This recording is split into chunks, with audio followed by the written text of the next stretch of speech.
Entre los rincones secretos de la isla de Ízaro y las aguas en remanso del puerto de Ondárroa se extiende la costa oriental de Vizcaya. Paisajes de montes y rocas pulidas caprichosamente por el viento, tierra y mar que se confunden en la mente de sus pobladores, marinos de historia legendaria, o gentes que vuelven la espalda a la ciudad y acuden a sus playas en busca del sosiego y el descanso de la vista, felizmente perdida entre los perfiles vertiginosos de los acantilados y el vigor del Cantábrico.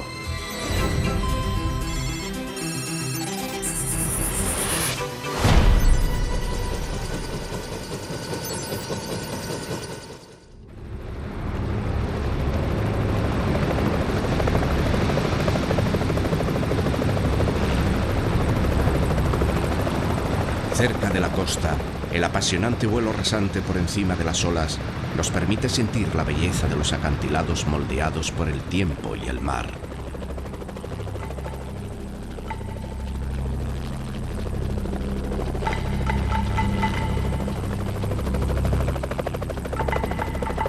Abordamos desde tierra un lugar clave, Bermeo, cuya centenaria reputación marinera es conocida en todos los puertos del Atlántico. Bermeo es el puerto más septentrional de la costa vizcaína, que cuando nació aspiraba a ser cabeza de Vizcaya, pero que aislado de los valles interiores por las tortuosas veredas del monte Soyube, fue desbancado por Bilbao. Convertido en pescador, Bermeo sigue hasta hoy liderando los récords de capturas de bonito y anchoa.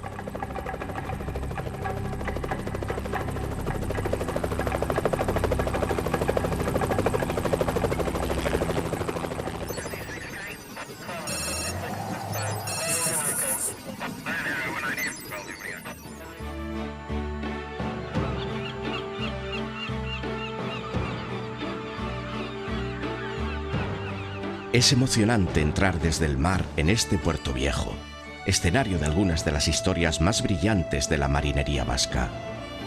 Aquí atracaban los balleneros, los galeones que iban a América y las naves que eran armadas para la guerra.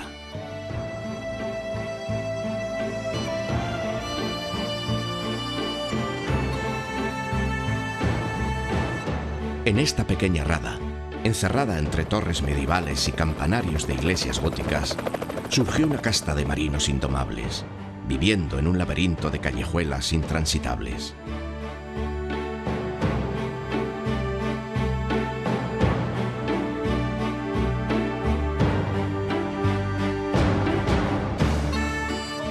Todavía las gradas de los astilleros bermeanos siguen botando algunos de los barcos de pesca más bellos y eficientes del planeta. Con sus cascos de madera pintados de vivos colores, pero equipados de sofisticados sistemas de radar y conexiones por satélite para descubrir los bancos de pescado. Las tripulaciones de Bermeo han sufrido los zarpazos del mar con más violencia que ningún otro puerto. Pavorosas galernas como la de 1912, en la que 141 hombres y decenas de embarcaciones naufragaron en la barra del puerto, a la vista de sus viudas y huérfanos desesperados. Tal vez por eso, el cementerio de Bermeo, colgado sobre el agua, es uno de los camposantos más vivos de Euskal Herria, al que en ninguna hora del día le faltan visitantes que buscan el recuerdo de una vida que les fue arrebatada demasiado pronto.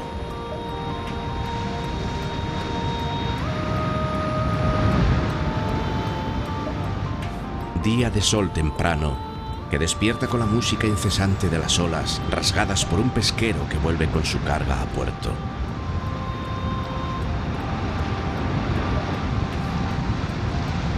Contemplamos desde el aire el enérgico baile de la proa.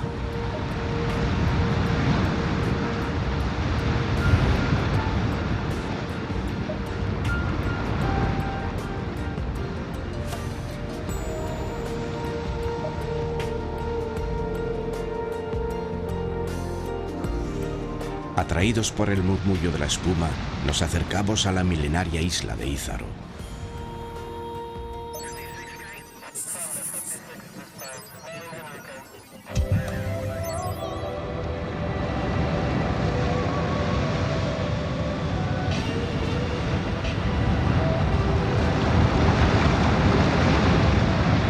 Ízaro, en las aguas de Euskal Herria, antiguo retiro de frailes franciscanos y ocasionalmente trampolín desde el que corsarios como Sir Francis Drake se preparaban para asaltar la villa de Bermeo.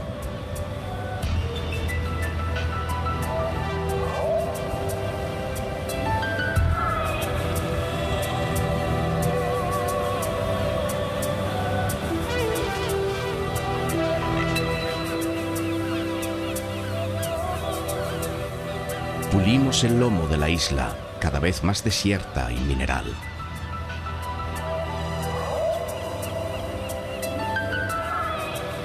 Y esquivamos el descenso de las gaviotas que intentan saciar su hambre nerviosa.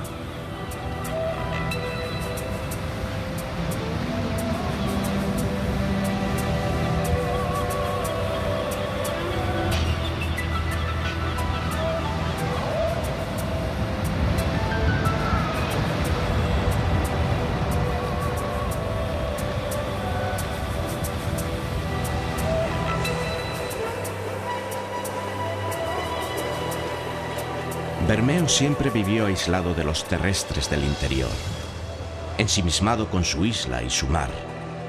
El tren llegó hasta aquí muy tarde, hace menos de 50 años, enlazándole para siempre con los pueblos de tierra adentro, Amorebieta, Guernica y la dulce Mundaka.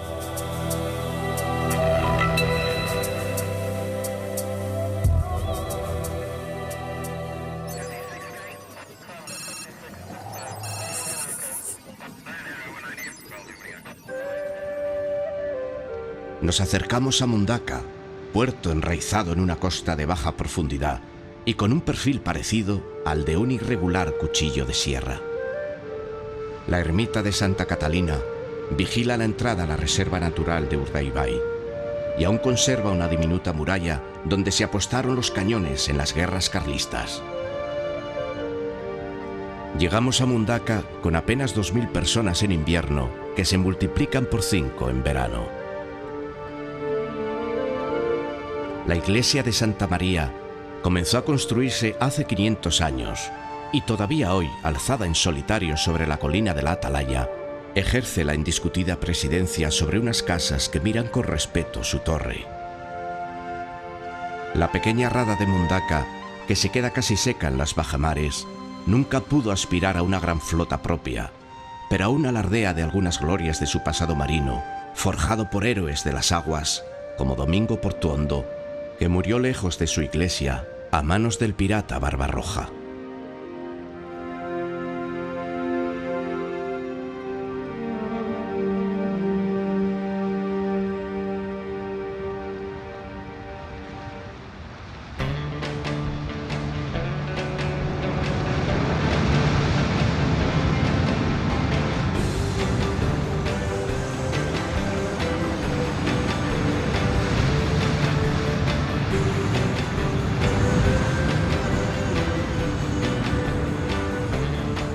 La Mundaka de hoy acoge un nuevo tipo de huésped.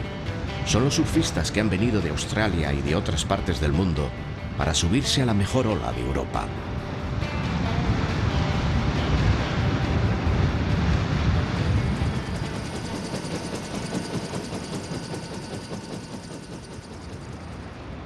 Rozamos la arena fina y húmeda de la playa de Sucarrieta, que aparece y desaparece al ritmo de las mareas.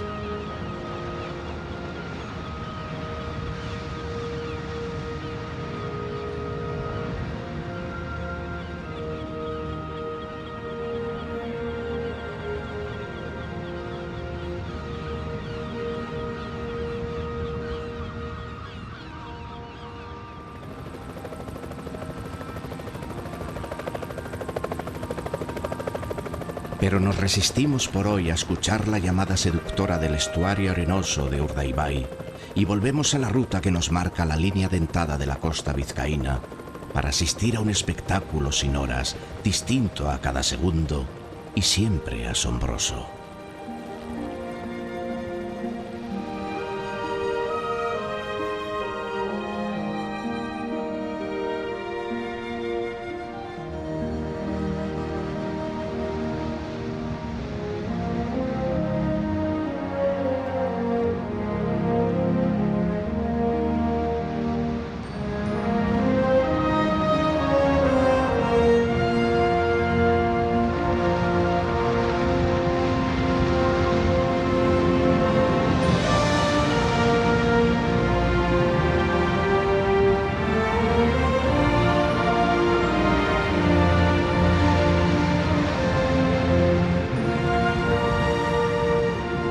atravesamos Laga, cementerio ocasional de tollos y vallenatos que acuden a orillas de la playa para morir.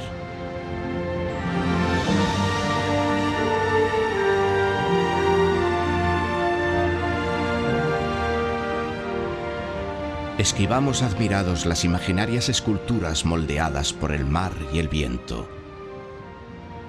Vamos de frente al encuentro del mayor acantilado de Euskal Herria, una masa de roca de 275 metros de altura, el Cabo de Ogoño, reserva de aves marinas que se refugian en unas paredes casi lisas e inaccesibles que a nuestro helicóptero le cuesta un enorme esfuerzo el ascender.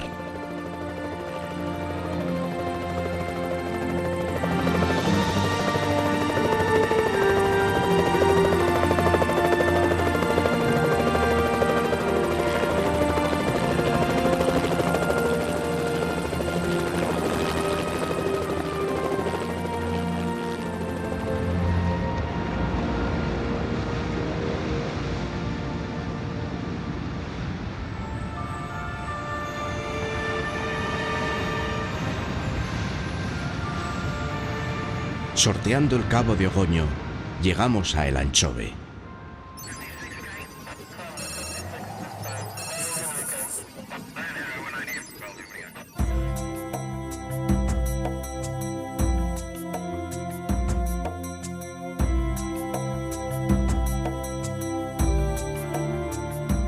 El Anchove, originariamente formado por arranchales de la vecina Ibarranguelu, que querían estar más cerca de la mar. Los vientos llegan de casi todas las direcciones y chocan contra la barrera de los diques que protegen a los barcos. El Anchove, que hasta hace poco mantuvo una poderosa industria conservera, retiene una estampa singular e inolvidable, con sus casas vertiginosamente arracimadas sobre la ladera, como si todos sus habitantes quisieran abrir la ventana y divisar el horizonte.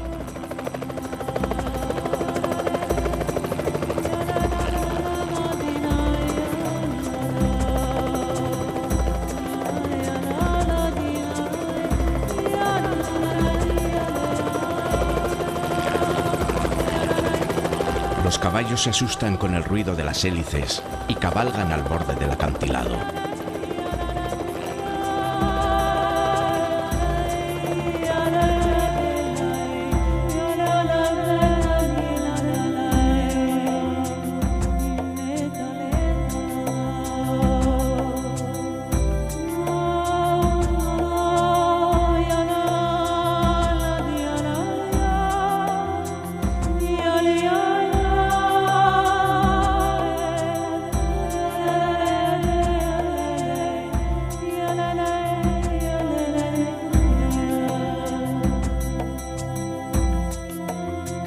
El olor fresco de los pinares, el gusto áspero del salitre, los huecos, salientes y elevaciones de una geografía abrupta y solitaria nos van arrastrando a toda velocidad hacia un pasillo estrecho por donde se adivina otro pueblo característico y único, formado por dos vocales y seccionado en dos por la ría.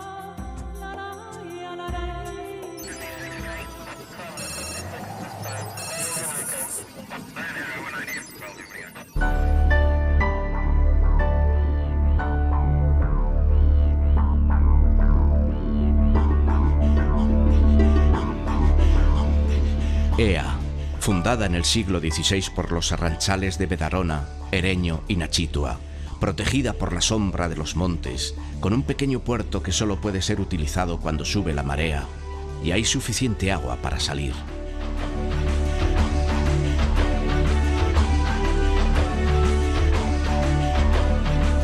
Volamos sobre los tejados de sus casas, con sus galerías de madera colgando sobre la ría.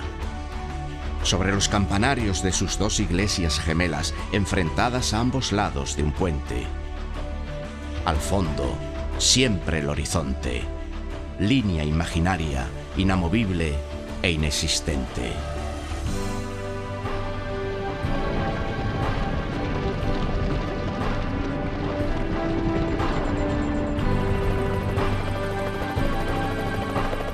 Rozamos con las yemas de los dedos la copa de los árboles y descubrimos la oculta mansión de Uriarte, recuerdo de antiguas familias que buscaron su retiro entre los bosques y el mar.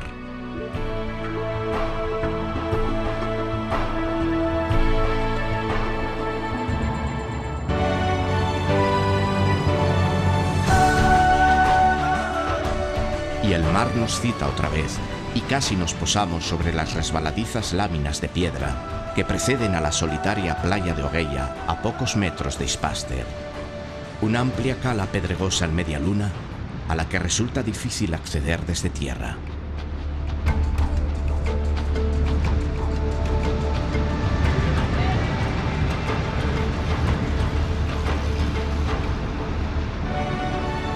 El día nos ofrece sin pedirlo paisajes de pintores y fotógrafos, silenciosos reductos de belleza, exhibiciones de la fuerza interna y misteriosa de la mar que lucha con la estable solidez de la piedra.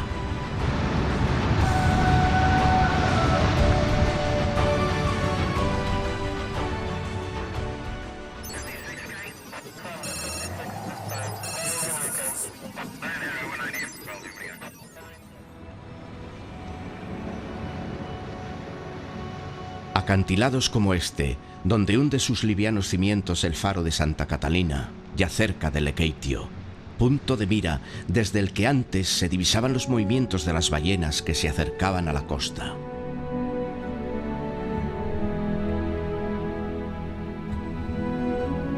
Hoy, extinguidos los cetáceos vascos, se alza aquí un pequeño centro de señales marítimas.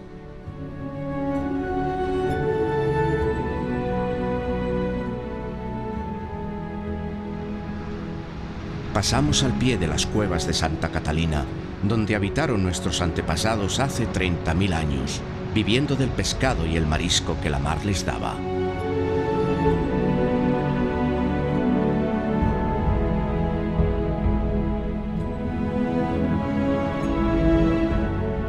Y por fin avistamos la bahía de Lekeitio, apiñada en torno al puerto, que en la bajamar se prolonga suavemente hacia la playa de Isuncha. Lekeitio, viejo atraque romano y poblado de pescadores en la Edad Media, que se consolidó como villa orgullosa hace más de 600 años.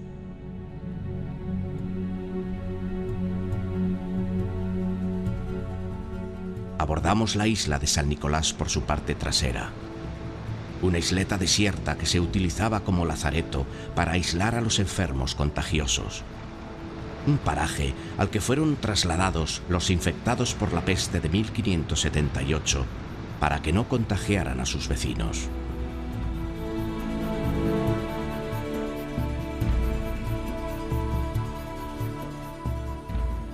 Lekeitio ha crecido alrededor de su magnífico puerto, que todavía hoy mantiene una importante actividad pesquera y deportiva. Una rada presidida por el baile de arcos góticos de la arrogante iglesia de Santa María.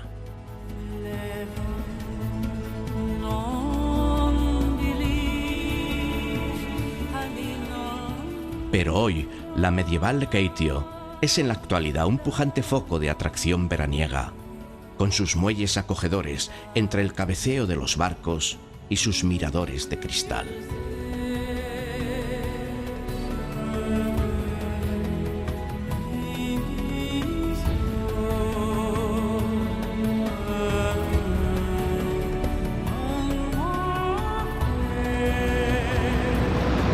Nos dejamos salpicar por la espuma de la playa de Carraspio.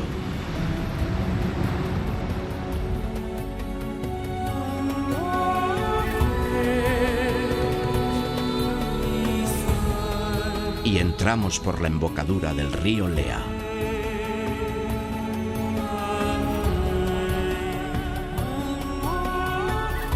Que nos conduce por sus marismas hasta la finca y el palacio de Zubieta, la mansión barroca más sofisticada de Vizcaya, con sus cuidados jardines.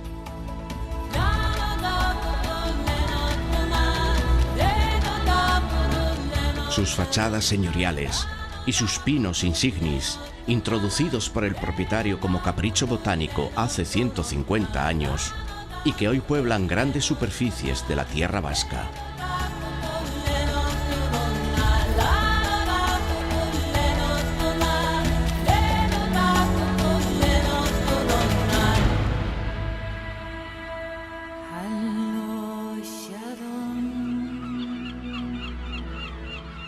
Regresamos al mar, acompañados por una bulliciosa bandada de gaviotas.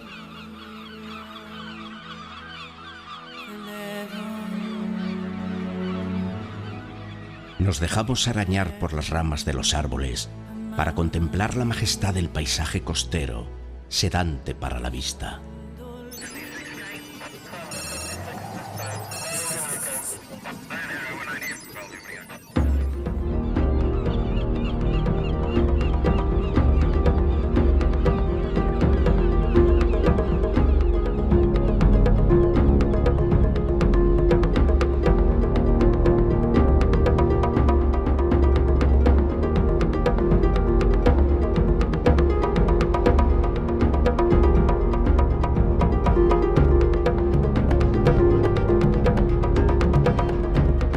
La sinuosa carretera, testigo del progreso vertiginoso, ruta de ciclistas y paseantes, nos dirige hacia una población en la que viven 2.500 familias pendientes de los vaivenes del mar, que vive de lo que ha sido siempre, desde su fundación hace 700 años, el centro y motivo de su existencia: la pesca.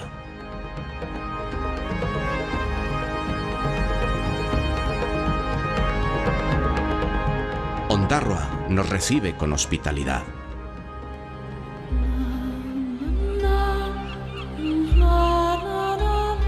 Coincidimos con los arranchales que ansían llegar a puerto para efectuar la descarga y finalizar una larga noche de faena que se prolonga hasta las primeras horas del día.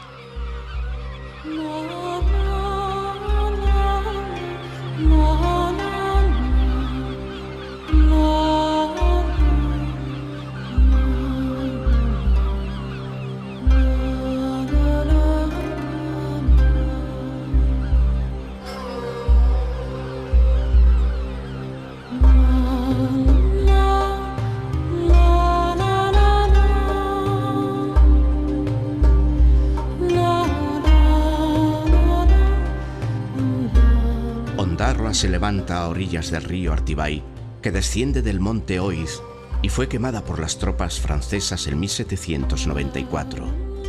Tan intensas fueron las llamas que solo se salvaron 3 edificios. Entre ellos, la iglesia de Santa María, con las enigmáticas estatuas de sus pináculos que vigilan todos los movimientos de las calles del casco viejo.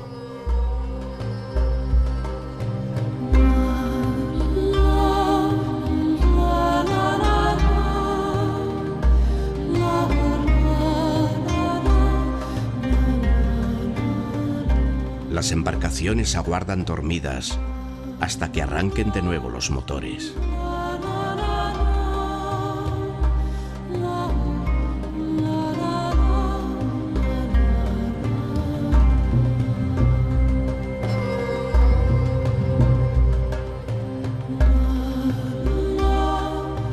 En el codo violento que forma el último meandro del río, se suceden los puentes desde hace siglos, poniendo barreras a los mástiles de los barcos que pretendan remontar estas aguas.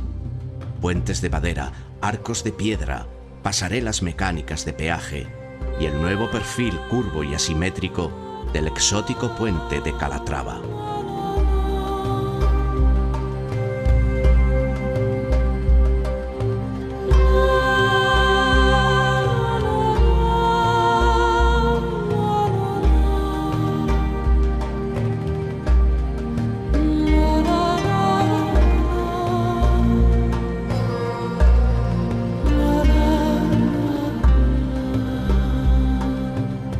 Es la corriente del río Artibay, por cuya desembocadura salimos de nuevo al mar, entre balizas del dique exterior.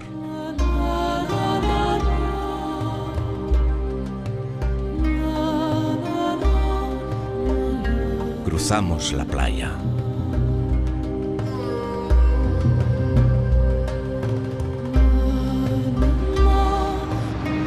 Abandonamos Ondarroa, enrolados en la tripulación de este pesquero, con la promesa de volver cuando termine la noche.